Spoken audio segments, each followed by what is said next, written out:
అనంతపురంలో నేడు జరిగిన జెడ్పీ సర్వసభ్య సమావేశం రాజకీయ వేడిని రాజేసింది. ఎమ్మెల్సీ రామ్ గోపాల్ రెడ్డి అనుచరులు మరియు విధుల్లో ఉన్న పోలీస్ అధికారి మధ్య జరిగిన వాగ్వాదం కలకలం రేపింది. జెడ్పీ సమావేశానికి వచ్చిన ఎమ్మెల్సీ రామ్ గోపాల్ రెడ్డితో పాటు ఆయన అనుచరులు కూడా లోపలికి వెళ్లేందుకు ప్రయత్నించారు. అయితే నిబంధనల ప్రకారం సమావేశ మందిరం వెలుపల వేచి ఉండాలని సీఐ శ్రీకాంత్ వారికి సూచించారు. సీఐ సూచనతో ఆగ్రహం వ్యక్తం చేసిన ఎమ్మెల్సీ అనుచరులు ఆయనపై దూషణకు దిగారు. కడప పార్లమెంటు కార్యదర్శిగా ఉన్న వజ్జ మైసూరారెడ్డి సీఐ శ్రీకాంత్తో తీవ్ర స్థాయిలో వాదిస్తూ సీఐ అయితే ఏంటి అంటూ వివాదాస్పద వ్యాఖ్యలు చేశారు.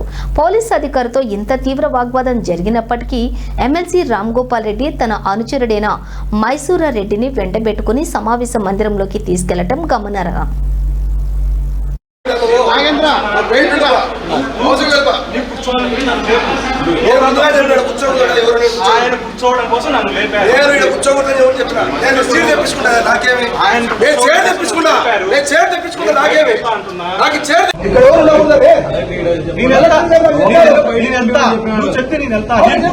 నేను కూర్చోవాలి నువ్వు